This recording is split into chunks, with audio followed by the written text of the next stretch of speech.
Au nom du Père et du Fils et du Saint-Esprit, Amen. le Seigneur soit avec vous. Et avec votre esprit. Bienvenue à la table du Seigneur, chers frères et sœurs. Bienvenue à la célébration de ces mystères. Avant de commencer cette célébration, reconnaissons devant le Seigneur que nous avons péché. Je confesse à Dieu Tout-Puissant, je reconnais devant mes frères que j'ai péché en pensée, en parole, par action et par omission. Oui, j'ai vraiment péché. C'est pourquoi je supplie la Vierge Marie, les anges et tous les saints, et vous aussi mes frères, de prier pour moi le Seigneur notre Dieu. Que Dieu Tout-Puissant nous fasse miséricorde, qu'il nous pardonne nos péchés et nous conduise à la vie éternelle. Amen. Seigneur, prends pitié. Seigneur, prends pitié. Ô Christ, prends pitié. Ô Christ, prends pitié. Seigneur, prends pitié. Seigneur, prends pitié. Prions le Seigneur. Nous t'en prions, Seigneur, que ta grâce nous devance et qu'elle nous accompagne toujours, pour nous rendre attentifs à faire le bien sans relâche. Par Jésus-Christ, ton Fils, notre Seigneur, qui vit et règne avec toi dans l'unité du Saint-Esprit, Dieu pour les siècles des siècles. Amen.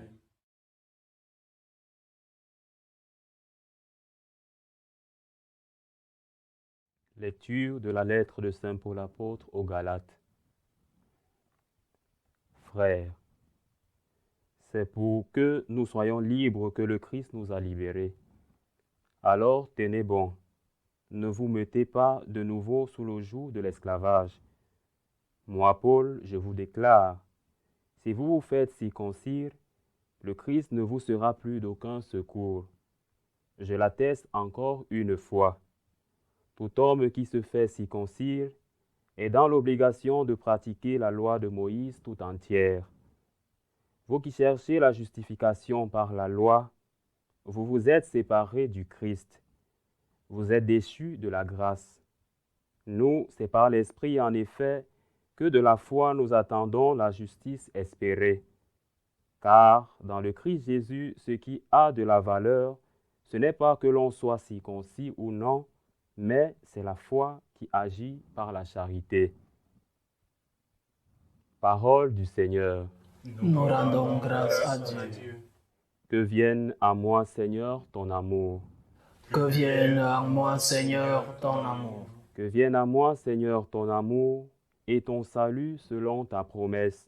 N'ôte pas de ma bouche la parole de vérité, car j'espère tes décisions. Que vienne à moi, Seigneur, ton amour. J'observerai sans relâche ta loi, toujours et à jamais. Je marcherai librement, car je cherche tes préceptes. Que vienne à moi, Seigneur, ton amour. Je trouve mon plaisir en tes volontés. Oui, vraiment, je les aime. Je tends les mains vers tes volontés, je les aime. Je médite sur tes ordres. Que vienne à moi, Seigneur, ton amour.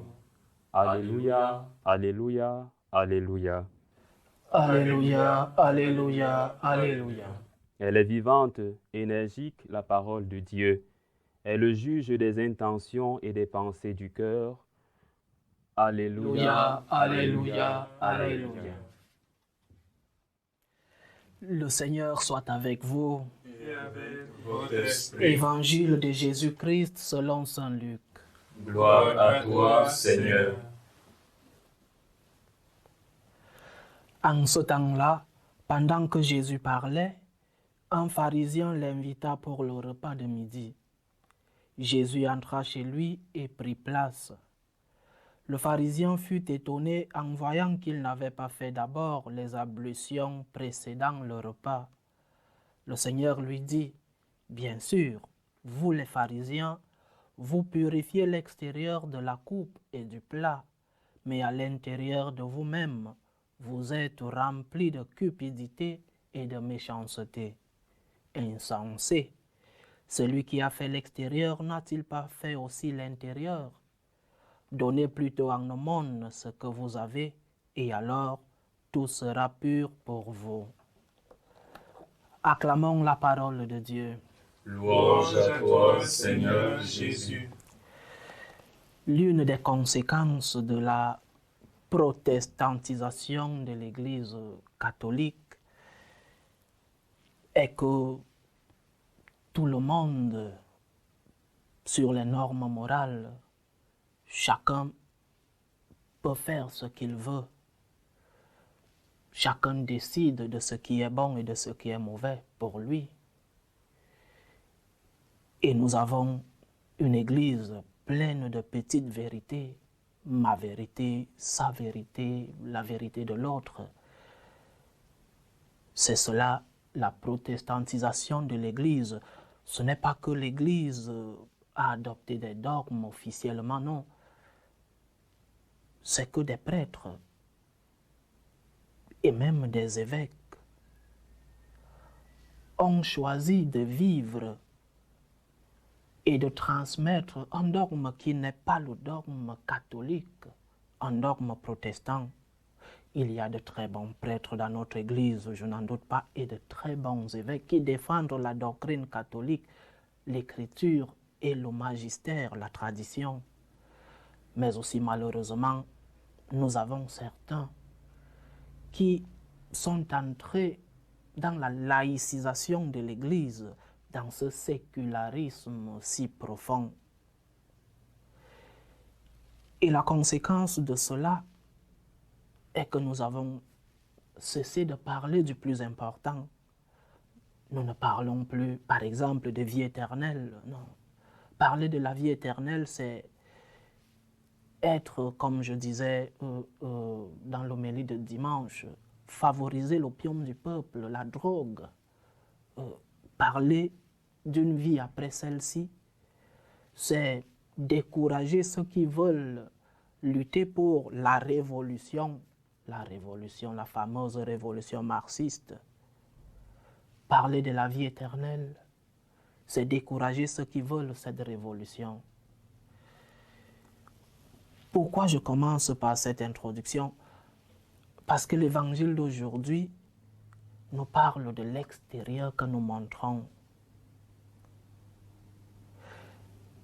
Le catholique a cessé de penser au motif de ses actes.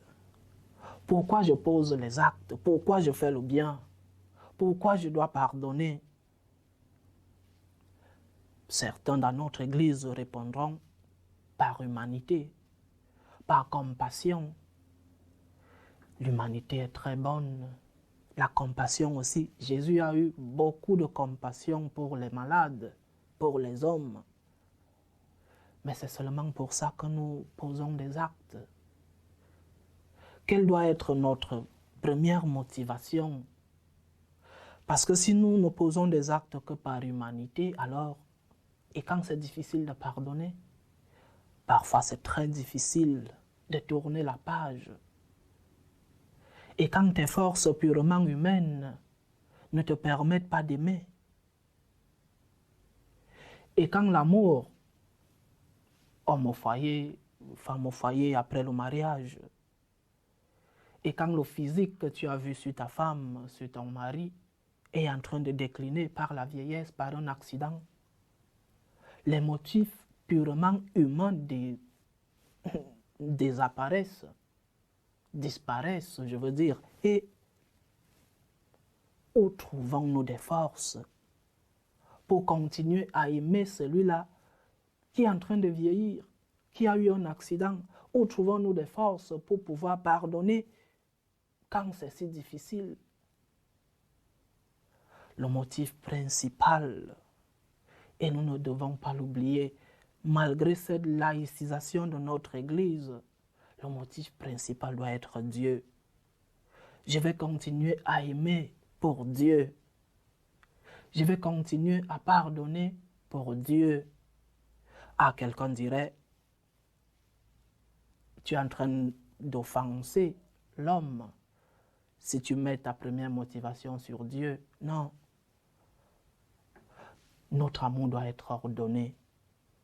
Je pardonne mon prochain quand c'est difficile pour Dieu, pour toi Jésus, Pour toi, Seigneur, je fais ce bien. Parce que c'est ce qui vient de notre intérieur qui est le plus important. Nos actes sont objectivement bons ou mauvais. L'acte ne dépend pas de la personne ou de la circonstance. Oui, la circonstance joue un rôle dans l'objectivation de nos actes. Mais nous devons mettre le motif premier sur Dieu. Seigneur, je vais aimer pour toi. Tout ce que nous faisons doit avoir un principal motif, le Seigneur. Pour toi, Jésus, je vais pardonner. Pour toi, je porte ma croix quotidienne. Pour toi, Seigneur, je vais continuer d'aimer. Pour toi, je vais faire l'aumône. Parce que je répète, quand c'est difficile d'aimer, quand nos forces purement humaines disparaissent, quand nous n'avons pas assez de force pour pardonner, que faisons-nous? Nous n'aimons plus, ou alors nous aimons moins. Nous ne pardonnons pas, parce qu'il ne le mérite pas. Faisons les choses pour Dieu. Montrons le principal motif de nos actes. Pour toi, Jésus. Pour toi, je vais continuer d'aimer. Pour toi, je vais porter ma croix. Et pour toi, par gratitude, parce que c'est toi qui m'as d'abord aimé, tu m'as d'abord pardonné. Alors je ferai les choses pour toi. Loué soit Jésus-Christ. À jamais.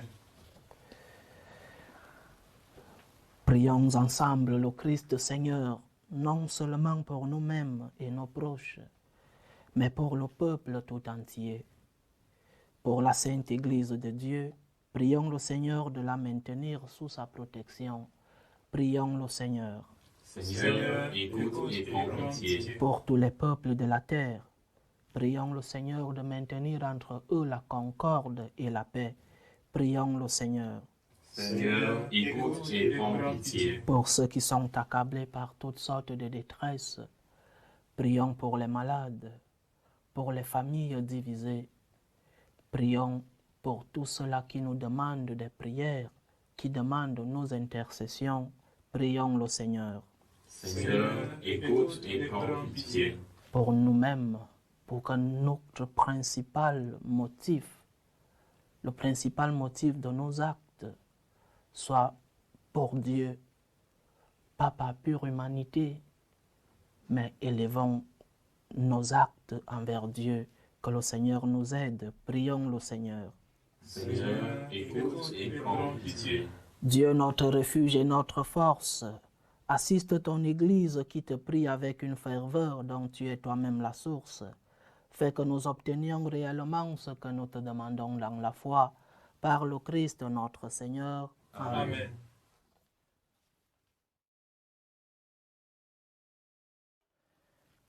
Tu es béni, Seigneur Dieu de l'univers.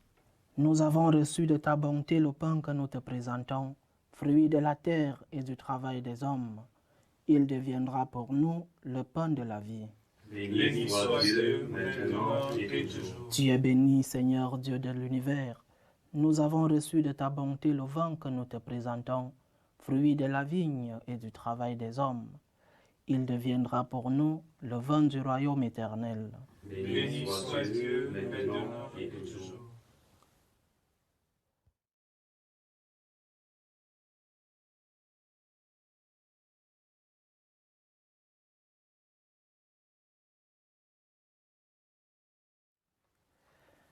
Prions ensemble, chers frères et sœurs, au moment d'offrir le sacrifice de toute l'Église.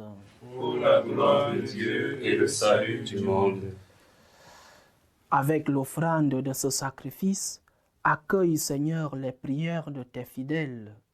Que cette liturgie célébrée avec ferveur nous fasse parvenir à la gloire du ciel.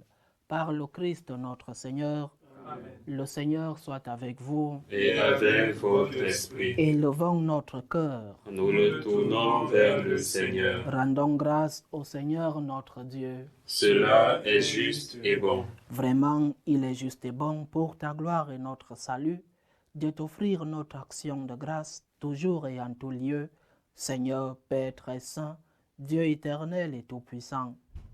Tu n'as pas besoin de notre louange, et pourtant c'est toi qui donnes de répondre à tes bienfaits. En te rendant grâce, nos chants n'ajoutent rien à ce que tu es, mais nous font progresser vers le salut par le Christ notre Seigneur. Amen. C'est pourquoi, unissant nos voix à celles des anges, nous te louons dans la joie en proclamant Saint, Saint, Saint, Le Seigneur Dieu de l'univers, le le ciel et la terre sont remplis de ta gloire. Hosanna au plus haut des cieux. Béni soit celui qui vient au nom du Seigneur. Hosanna au plus haut des cieux. Toi qui es vraiment saint, toi qui es la source de toute sainteté, Seigneur, nous te prions. Sanctifie ces offrandes en répandant sur elles ton esprit, qu'elles deviennent pour nous le corps et le sang de Jésus le Christ, notre Seigneur. Au moment d'être livré et d'entrer librement dans sa passion, il prit le pain. Il rendit grâce, il le rompit et le donna à ses disciples en disant « Prenez et mangez-en tous, ceci est mon corps livré pour vous. »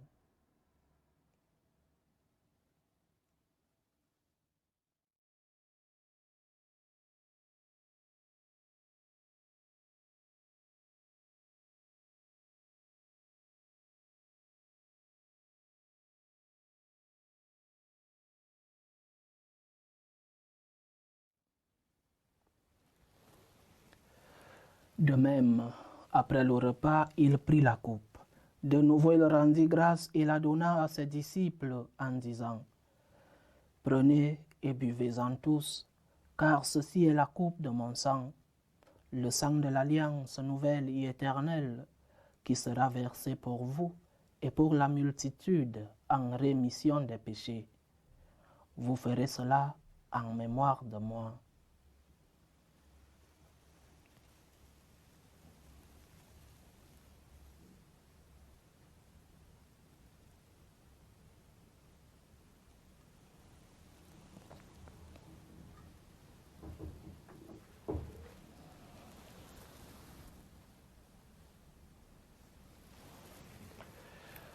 Il est grand le mystère de la foi. Nous annonçons ta mort, Seigneur Jésus. Nous proclamons ta résurrection. Nous attendons ta venue dans la gloire. En faisant ainsi mémoire de la mort et de la résurrection de ton Fils, nous t'offrons, Seigneur, le pain de la vie et la coupe du salut, et nous te rendons grâce, car tu nous as estimés dignes de nous tenir devant toi pour te servir. Humblement, nous te demandons qu'en ayant part au corps et au sang du Christ, nous soyons rassemblés par l'Esprit Saint en un seul corps. Souviens-toi, Seigneur, de ton Église répandue à travers le monde. Fais-la grandir dans ta charité, en union avec notre pape François, tous les évêques, les prêtres et les diacres. Souviens-toi aussi de nos frères et sœurs qui se sont endormis dans l'espérance de la résurrection, et souviens-toi dans ta miséricorde de tous les défunts. Accueille-les dans la lumière de ton visage. Sur nous tous, enfin, nous implorons ta bonté. Permets qu'avec la Vierge Marie, la bienheureuse Mère de Dieu, avec Saint Joseph, son époux, les apôtres et tous les saints qui ont fait ta joie au long des âges, nous ayons part à la vie éternelle et que nous chantions ta louange et ta gloire par ton Fils, Jésus le Christ.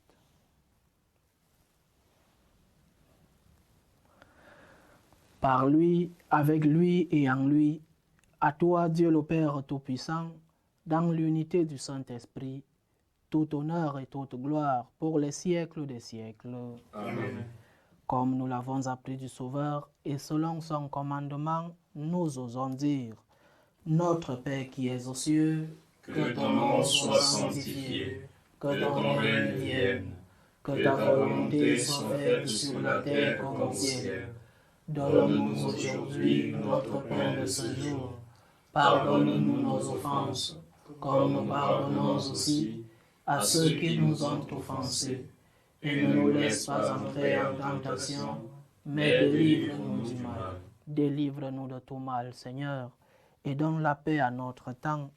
Soutenus par ta miséricorde, nous serons libérés de tout péché, à l'abri de toute épreuve. Nous qui attendons que se réalise cette bienheureuse espérance, l'avènement de Jésus-Christ, notre Sauveur. C'est à toi qu'appartiennent Le règne, la puissance et la gloire, pour les siècles des siècles. Seigneur Jésus-Christ, tu as dit à tes apôtres, « Je vous laisse la paix, je vous donne ma paix. » Ne regarde pas nos péchés, mais la foi de ton Église. Pour que ta volonté s'accomplisse, donne-lui toujours cette paix et conduis-la vers l'unité parfaite. Toi qui vis et règnes pour les siècles des siècles.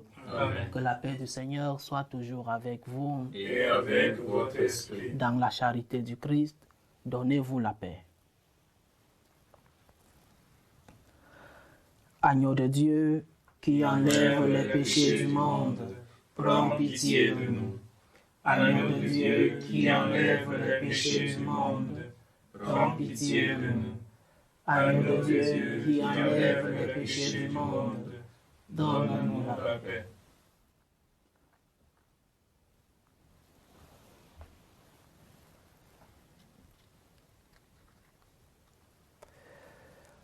Heureux les invités au repas du Seigneur. Voici l'agneau de Dieu qui enlève les péchés du monde. Seigneur, je ne suis pas digne de te recevoir, mais dis seulement une parole et je serai guéri. Que le corps et le sang du Christ nous gardent pour la vie éternelle. Amen.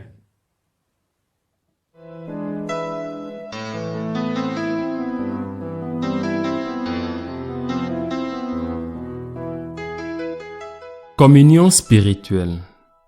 Mon Jésus, je crois en votre présence dans le très saint sacrement. Je vous aime plus que toute chose, et je désire que vous veniez dans mon âme. Je ne puis maintenant vous recevoir sacramentellement dans mon cœur. Venez-y au moins spirituellement.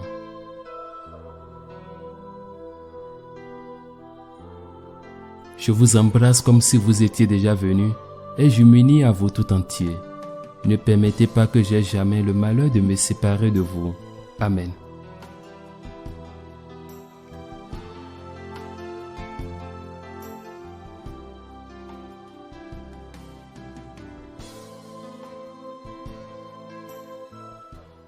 Achevons notre prière. Seigneur Dieu de majesté, nous t'en supplions humblement, puisque tu nous as nourris du corps et du sang très saint, rends-nous participants de la nature divine, par le Christ notre Seigneur. Amen. Le Seigneur soit avec vous. Et avec votre esprit. Que Dieu Tout-Puissant vous bénisse, le Père, le Fils et le Saint-Esprit. Amen. Allez dans la paix du Christ. Nous rendons grâce à Dieu. Je vous salue Marie, Pleine de grâce, le Seigneur est avec vous. Vous êtes bénie entre toutes les femmes, et Jésus, le fruit de vos entrailles, est béni. Sainte Marie, Mère de Dieu, priez pour nous pauvres pécheurs, maintenant et à l'heure de notre mort. Amen.